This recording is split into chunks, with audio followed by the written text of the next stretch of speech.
Okay, as we just mentioned, I had gone to see Fast X this week. That's another film that we're going to see. Are we saying 10 or X? Well, I'm saying X actually because it sounds better. Saying Fast 10, you're right. It is a Roman numeral, but it's the 10th or 11th. You're right. I've been saying Fast X like it's a kiss, like it's a fast Roman numeral. I mean, look, there's famously the in joke. There's no consistency. No. It's just whatever they found. Fate of the Furious was when we knew that it was just a bit of a whatever you need. Yeah. When sorry, I know you haven't seen it. I'm trying to think if when we watched Fast 5, were there 5 of them?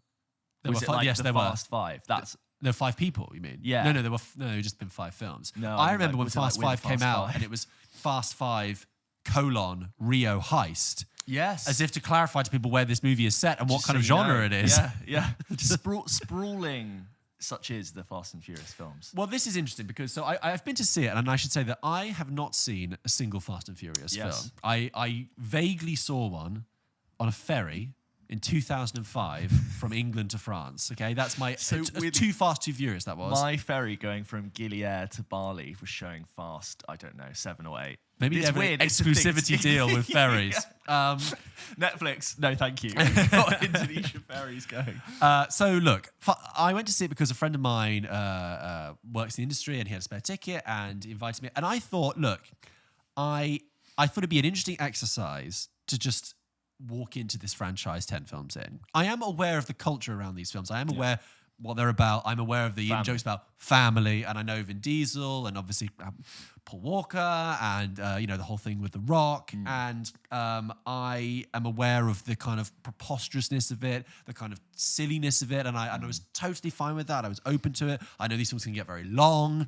But I thought it would be an interesting exercise as an outsider to go and see this. And the friend I saw it with, who was much more up to speed with the franchise, saw it at the Cineworld Leicester Square IMAX. Yeah. Huge screen. And I think before I go into Fast X, I'm just going to call it Fast X, is that whatever I say next, it is irrelevant. Because we're 10 films into this franchise. Yeah. Nothing is stopping. Technically. Hobbs and Shaw. Yeah, 11 films technically. Nothing is stopping it. This franchise is going to exist and continue regardless of what happens with it. And every time a Fast film comes out, it's very popular for people to come out and go, "Oh my God, it's so preposterous and silly," and shake their fist at it. And it almost seems like passé to do that now because we know that these films are preposterous and ridiculous, even though I've not seen them, but I'm just aware that's their reputation. Yeah. But having said that, I will give you my thoughts regardless of what I thought about Fast X. So let's just get the story of Fast X down. So as you summarised, I think when we were talking about it off air, it's like somebody from Dominic Toretto's past comes back to threaten his family and his legacy and puts them in peril. Yes, that's then they join the group. Gang. They just turn good and join the gang. What's happening? Dominic Toretto lives in, I think, Los Angeles. He has a son. He's with Michelle Rodriguez, and he has his family. And his family is, Ludacris and Tyrese Gibson. And we get his grandmother, played by Rita Moreno from West Side Story, coming in, who dressed in a white jumpsuit like she's Elvis. Yeah. Great for a scene, but like, whatever. You also have Charlize Theron's character. You also have John Cena, who was the villain in the last one, who's now, because he was Dom's long-lost... Statham.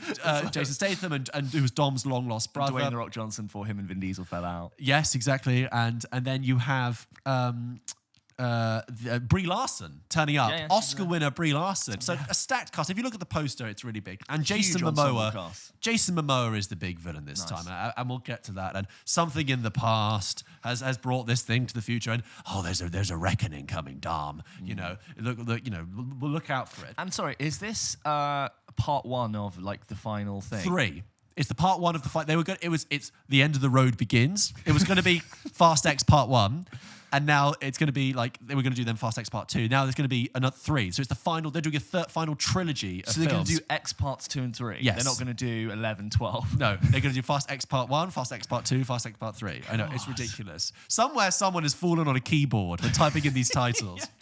Anyway, look, here's the thing to say about the Fast and Furious X, Fast and Furious 10. James, I really tried.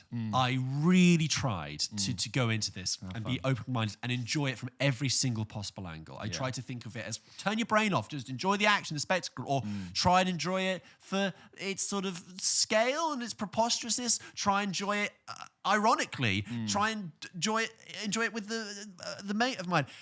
But I couldn't, James. It's bad and it's really, really boring. That's the thing. It's 2 hours and 20 minutes of visual noise, okay? It is everything I feared it would be and more. I mean, again, ranting about it is kind of pointless. People always do this every time a fast film comes out. But just broadly speaking, like, the editing's terrible. The pacing's terrible. The dialogue's terrible. There is no story. Dominic Toretto is one of the single most boring lead characters I've ever come across. He is a blank canvas of nothing. He is a banter black hole. Vin Diesel is a potato. He is just a potato on screen. He's a one-word, he's a one-line family vessel. And his growl has got out of control. Oh, he has swallowed an engine, a car engine, and he just... An old And I'm like, what is going on? But there are things that happened in this film, big dramatic things, and his reaction is just so minimal and minute. It's like a few weeks ago when I talked about Bob Odenkirk talking about Steven Seagal, it's like, have you ever spoken to a rock? It's like, this is it. It's Vin Diesel's most wooden performance, and he's played a tree, okay? Like, it doesn't make any sense. But that's the center of the whole film. And it's him in, I counted, 3 different denim cut-off shirts. Of course. That's all he wears with his, cross and family. Yeah. And you've got a whirlwind of talent around him trying to, Michelle Rodriguez trying to just like make him seem like a normal human being and make him seem like a father. Yeah, it's lots of that. Damn. Anyway, so Jason Momoa turns up. You see the one when Michelle Rodriguez gets, she can't remember it, she gets amnesia and she tries to kill them, but then they jog her memory in the end. What? Doesn't surprise me. 6 or 7. Anyway, so that's that thing. I really struggle with that. I think like the pacing and the dialogue is so. The dialogue is really poor. So none of the jokes land. There are so many long scenes that aren't the car scenes, right? And just sort of hang there. Yeah. The pacing is really weird. You'll have a scene start and then it will quickly end. And every scene ends with someone going, "Don't worry, I know a guy," or "Don't worry, let's get some gear." Just building and building. I think, like, all the things that you would assume with that. Even taking the dialogue aside, if I was like, I want to enjoy the spectacle, I want to enjoy the stuff. The scenes of action aren't actually that well shot. I didn't like the actual scenes of hand-to-hand combat and shooting. They're filmed very tightly. Wait. They're filmed very tightly and they're cut like Taken 3. They're cut so quickly. I can't even follow what's happening. So apparently, Dom's just dispatched 3, squads of SWAT team people, but like I couldn't even tell. It's just a lot of noise. Go on.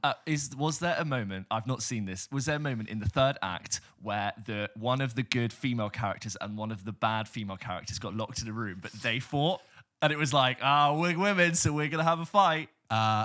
Yeah, actually, that happens every film. That happens every film. Yeah, it was. It's even in the trailer. Michelle Rodriguez. They got Ronda Rousey. It's Michelle Rodriguez and Charlize Theron. Yeah, there's always like the girls that have a big fight. Yeah, exactly. But there are like 4 different films happening. You've got something with Charlize Theron. John Cena turns up and basically does it's like a father figure camp comedy bit with Dom's son. You've got a whole thing in. There's a bit where they go to London. Yeah. And you have lots of B-roll of London, but then like you cut down in the alleyways and I'm like, you're on a soundstage in Burbank. And there's a really bizarre random cameo with Pete Davidson, which it doesn't. They're meant to be in London, and they just don't care about the pretense of where they're meant to be. Yeah. So he's there, American. Someone knocks into something. He says that's going to be like $3,000 worth of damage. I'm like, you're meant to be in like Southwark. Well, this doesn't make any sense. Okay, but all of that aside, having someone like me just like rant about Fast and Furious is kind of, like I said, I could be here all day till I'm blue in the face, it won't make any difference. But I was sitting there, I was thinking, why isn't this working? What is it that isn't entertaining on any way? And I think the reason is this. For a film that's about death-defying stunts and cars leaping off of things and nitrous oxide boost and all that kind of stuff, all that kind of big-scale stuff, the film actually takes no risks.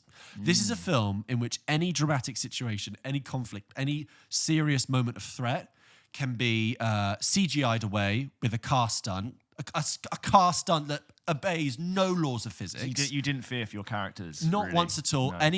issue can be teched away. I'll just hack into the I love mainframe. Ludacris's story. I'll just tech. In the first films, Ludacris was like a mechanic who did street races by night. Yeah. And then you cut like 6 films later and he's like, I'm hacking into the Pentagon. He's like a quantum physicist in this. He's like, oh, this is a bomb with like a triple axle core, and you got to what? Ludacris did so well getting cast in the Fast and Furious and whatever film. But like, so anything can be teched away and explained away, and like the CGI thing is a real point because you have set pieces where they just go, and then the car will just do this, this, and this, and you're like, that is not possible in the universe for that thing They to never happen. have been. That has I been know. part of the charm, but the but problem, yes. but they just say, yeah, but we'll just CGI it so the car kind of does that. But the problem is, me as an audience member, it's kind of subconscious. Your brain goes, well, I know what I'm watching is not real, and whenever it got to the third act, when there were big threats, I was like, yeah, but I know what you're going to do. You're just going to do a rubbery CGI car thing, which wouldn't be possible in the real world. You're not convinced by the CG at film 10, 11, and you think they'd have budget. Because it doesn't... Obviously, all blockbuster films use CGI and kind of suspend the feeling of disbelief in a way. But with this, it's just like, that's just not real. You've kind of... There is no internal logic... no rules. The film doesn't obey by any rules because anytime it comes into the friction or the obstacle of a rule, it just goes, well, we'll just get around that. And you can almost see Vin Diesel in the writer's room leaning over the writers going, we'll just write around that. Well, he can just get in a car and do that, can't he? Oh, they got a problem with that. Well, they can just hack into that. They can get a plane onto that. This film takes place in like 6 different continents within the space of a week. It's really, You're like, really how are strange. they not jet-lagged? And that's my issue is that there are no threats in this. So that's why I was quite bored by the end. It's just like, because someone's going to turn up, but they'll be very good at killing them, and then they'll be able to tech themselves out of that. And oh, good, the stakes are raised for the third act, but it doesn't matter because you'll be able to rubber CGI this away and flip it there. And it's like the old David Mitchell and Webb, the Mitchell and Webb sketch about the BMX bandit, which is like, don't worry, I can pop a wheelie, and then I'm going to do it 3. And so. I mean, I'm not joking. There was a bit in the third act where I genuinely laughed out loud in disbelief because I was thinking, how are they getting away with this? How are they getting away with this? We are 11. You getting away with this? It's 11 films in. People in the audience were enjoying it, but I was like, there was something that happens in the third act. But I'm going to say with 2 cars and someone in a car and another car. And I thought that it was so unbelievable and so ridiculous. I thought, you can't be serious. You can't be serious. So my question is this, and if anyone's listening, please write in. Who's getting something out of this? If you saw this film and you got something out of it, please let us know, because I really struggled to get anything from this. And like I said, I'm trying to turn my brain off. I wasn't trying to overthink it. Can I enjoy it in any way? But no, it's just... preposterous, ludicrous, no pun intended. It's Tyrese Gibson. Also, Jason Momoa, how is he in God this? bless him, because the script is so. I mean, there's the lines in this that are so bad. It's like, if this gets out, the threat will be existential. And someone in an agency room. Oh, that's the other thing. The agency in this amorphous, not CIA, not FBI.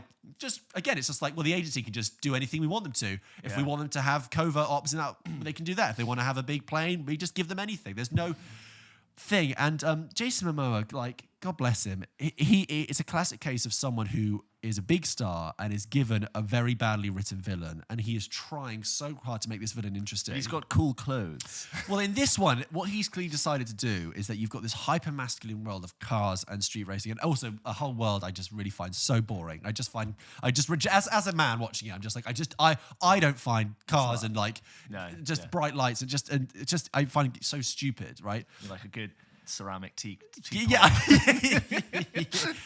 Enamel teapot, James. Enamel. Anyway, but in the context of that, Jason Momoa is trying to do something different. What he's doing, he's playing the villain as flamboyant. So you have this hulking master Jason Momoa. He's snakeskin jacket. Well, he's not doing what John Cena did, and he's not doing what I assume The Rock did or whatever. He's just trying to be much more flamboyant and which I appreciate a little bit. There's a joke with him painting his toenails, and they've all been hyper masculine villains. Yeah, so this is different. And there's one. I mean, honestly, in terms of the costume, there's one scene in Rio where he turns up with sunglasses with the gold chain round and like a purple lilac sequined chemise and thing, and I'm like, you look like someone's aunt. I really feel like you're about to bust out a tray of sangria. It is really strange. Good for you for trying something different, but is it margarita hour? That's what it feels like. He really needed I really hope he got to keep his wardrobe, because they would have given him as much money possible. But I can wear this. Yeah, because he's kind of motorbike. Yeah, exactly. Kind of guy. Yeah. But he should have had a side something to do some energy with. But God bless him. But he's the villain now for the next 3 films. Oh, is he? Yeah. Oh, James, this film ends on a cliffhanger, by which I mean the editor went, and we'll stop there. Oh, is it like Lord of the Rings 1? Hard end? Huge meat cleaver. No, it's the more end of The Hobbit 2 with what have we done? Cleaver down, end of the film, put it in the can, get them back for the next one. It's maddening. Do you have any questions? I think what has happened... I mean, look, I don't think you are wrong. I've not seen this film, and I think when presented with the option of seeing this film, it was a real sort of take it or leave it I've previously enjoyed these films and found them fun, but I think what has clearly happened is you're not wrong. Everything you've said is correct. Over the years that the Fast films have come out, they've sort of been enduring and ever growing, these great ensemble casts, sweeping, the stakes are... and the budgets are rising every time. And it's similar to a Mission Impossible. It's sort of around 4 or 5. It really sort of reset the tone and rediscovered itself, rebooted, and sort of just unstoppable train from there. You have joined in at the height of a heavy metal song, right at the chorus, and you've walked into the concert, and it's just blaring. And I'm not saying heavy metal is for everyone, but for some people who have been there for the entire song, have been built up slowly. And I think when I've been paying attention to movie culture, pop culture, and people watch the trailers for the new Fast films who absolutely love it, love what it's become, love the scale of it, people watch it with, especially the trailers, because there's always a big stunt that is just beyond belief, which is, what are they going to do this time to, completely blow us out of the water? I think for me, critically, Fast 7 was sort of the peak of where you were going to enjoy these films, and that was the one where in Dubai they drove a Bugatti out of one skyscraper. Yeah. They fired an RPG. The explosion managed to propel the car that landed into the other skyscraper. That was sort of the peak. This is just insane. I think what's clearly happened is nothing you said is wrong. And this one, I would never have said that, George, you're going to love Fast 10, but I think you've turned up at the worst possible time, just by a happenstance to do it. I think I've seen every one. Wow. Maybe I haven't seen 9. One with John Cena. I don't think I've seen that one, but I've seen up to 8. I mean, I agree, and I think it's. I'm not the audience for this. And I agree. I've come into this very late. There are people who've probably seen other, and who might defend it better. Yeah. And I accept that. It was an experiment. I was just a straw poll. You said it's my first Fast film, and we'll see. It will be my last. It won't be. I was like, I don't think you're going to come out and be like, oh my god, I'm going to watch 1 through 9 tomorrow. I really wouldn't have been expecting that to happen, but. I was looking, I saw some pretty poor reviews, and I saw some of certain enthusiast sites really defending it. I think based on your review and based on the runtime and the fact that it's a part 1 of now what I hear is part of 3 parts, I don't think I'm going to push myself to go and see it, especially now you've seen it for the show and we don't need to cover it. Also, so it's directed by Louis Leterrier, who did the Transporter movies and did The Incredible Hulk and did Grimsby and so kind of Euro action kind of feel, and there's a whole big set piece in Rome, and you kind of you kind of get that vibe. You mentioned Mission Impossible. That's a really good point, because coming out of this film, I just thought, God, those Mission Impossible films really, I think they deliver. They do so well. These films, the Fast films, make the Mission Impossible films look really good. I think you're right. I think this is a way to show this. The crucial thing is, we've all seen the behind-the-scenes footage of Tom Cruise being like, "This is what we're doing. We're driving a motorbike over a mountain to do all this stuff. We're doing all these big stunts." And what Mission Impossible does, in its terms of its production, it looks at the challenges of reality and the obstacles, and it grabs the bull by the horns, and it's like, we're going to engage that. We're going to get Tom Cruise. We're going to strap him to the side of an airplane. Doing spy, espionage, if you want big stunts, we will commit to doing it and really trying to ride this bull to deliver it. Same goes for Top Gun Maverick. You want jets? Of course, we could just CGI them. No, let's fly the jets ourselves. When Top Gun Maverick got announced, you and I were like, really? They're going to do Top Gun again? I know. That was the sentiment. But But but the flip side, obviously, with the fast films is just like, yeah, we could do that, but we'll just CG it. We'll just get around it every single way. We're not going to actually meet the obstacle.